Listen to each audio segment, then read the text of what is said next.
I spent the last 3 years working on my desk setup, trying various products here on this channel, many of which have been great, but others not making much of a difference. Today, I want to talk about the upgrades that will actually have an impact and help you create a realistic and productive setup. First is getting a quality tabletop, and what I don't think people talk about enough is desk depth. Without this, it makes everything feel cramped and limits what you're able to fit. This here is the IKEA Carlby countertop that's 25 inches deep, which for me is the bare minimum. Honestly, I'd prefer something even deeper, but this has been fine for this office and will stay for the next year. In addition, length is just as important, but you'll of course be greatly limited depending on how much space you have. This countertop measures 74 inches long, which for me has been a game changer. When I was still in my bedroom, I think the most I could fit was around 50 inches, which limited what could be put on top and how clean everything looked. Before, I only ever used chipboard tables that I did get away with mounting these dual monitors on, but if you can, I highly recommend getting something more solid. Even though this isn't solid wood, it's more than strong enough to have things mounted to it, and it looks stunning. Underneath this, I have a standing desk from FlexiSpot, and this is a must-have in my opinion if you work from home. I like to raise this up while filming to get a better view on products, but it's also nice when my ass starts to hurt, or it's 80 degrees outside and I don't have an AC. I just this week paired it with an under-desk treadmill, and won't say too much on it because I've barely used it, but this was less than $200, so as long as I don't myself, I think it's great to have given how many hours I sit at my desk each week. In that same vein, for your health, having a good chair is just a must. I most recently got the Embody gaming chair from Herman Miller and Logitech, and it's been awesome. You definitely don't need to spend quite this much, but to be honest, if you're sitting at your desk all day, it's worth spending a good amount of money on a chair. I spend easily 60-70 hours in this office each week, most of the time on my ass. The Embody in specific has a ton of customizations that let you fit it to your liking, but the thing I noticed the moment I sat down was the posture correction. Also, the seat at first didn't seem like anything crazy, but going back to my old Hayworth chair, it's actually insane how much more cushiony it is. Anything from Herman Miller is going to be really high quality, but I'd recommend checking out used options because these last a really long time and you can get some pretty good deals. Next, a good quality pair of headphones is probably the best money I've ever spent, next to this $9 GT2 RS. I've now had these DT990 Pros for about a year now, and I still can't stop recommending these. I don't consider myself an audiophile, but I think these sound incredible and are probably one of the most comfortable headphones that you can buy. They're really lightweight and the cushions feel like clouds on your ears. They are wired and the cable isn't super long, so that can be an annoyance if I need to stand up to grab something that's a couple feet away. The open back design is something I actually really like, as the sound signature is very natural, and if my girlfriend walks in, I don't have to take them off to still hear. This can be a negative during the day though if I'm trying to work and there's construction outside or neighbors yelling. These are the 250 ohm versions, which require a DAC to properly power them. I use the Scarlett 2i2 and that's what I have for my SM7B, but if you don't want to spend the extra money, the 80 ohm versions work without one. There's also options for standalone DACs like Audio Engine's D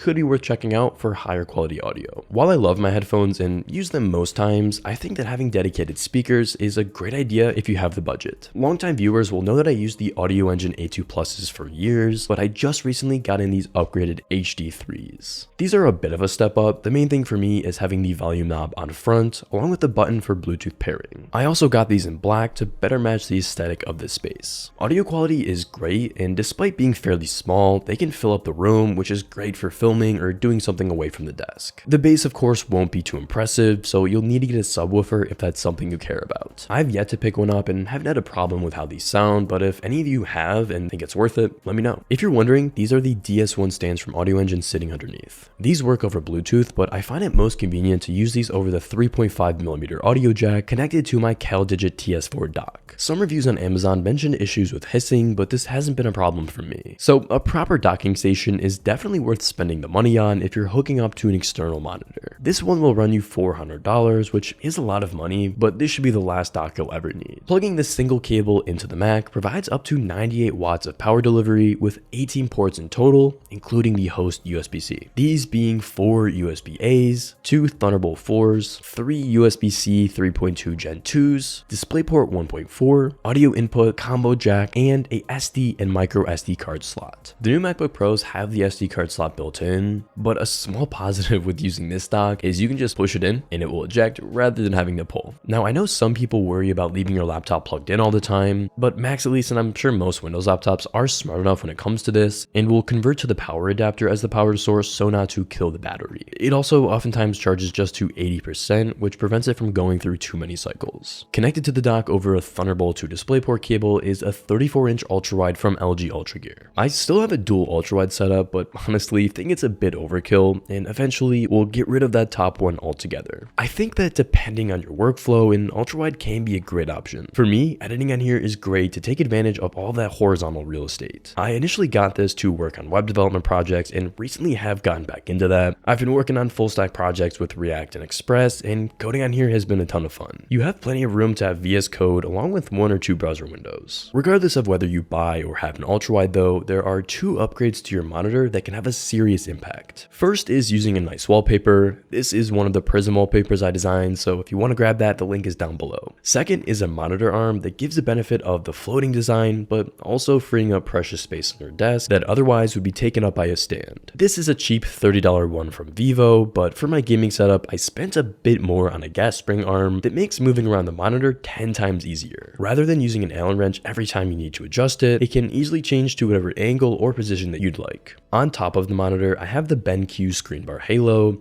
and this is seemingly a small upgrade, but is a significant improvement if you tend to work at night. With this on, it illuminates the entire desk, enough that you can properly take photos. It will create a small glare on top of the monitor, but it's not super distracting. It comes with a wireless remote that's really convenient to use for quick adjustments to the brightness or color temperature. I don't need to keep this on my desktop at all times though, so I throw it into these under the desk drawers that I found on Amazon. I forget where I got the idea for these, but they make my setup so much cleaner, as things that I need access to frequently but not like every 5 minutes can be stowed away until needed. I have these attached to the underside with adhesive strips and they stay on there firmly. Across from these is a laptop holder that can also be attached with adhesives or screwed in. This is super convenient to stow away my 14-inch MacBook when coding on the 16-inch for work. Now, attached to the corner of my desk is this cup holder, which also has a headphone hook underneath. This was a purchase I made a while back because I didn't trust myself keeping a mug of coffee on the desk, and it's been a lifesaver. I've since bought 2 more that I keep at my gaming setup and table, and these are really just a cheap but impactful addition for your setup. Now, this next item isn't really a desk upgrade, but something I really wanted to mention. This is a wooden EDC organizer that I saw Ollier feature, and I bought it immediately.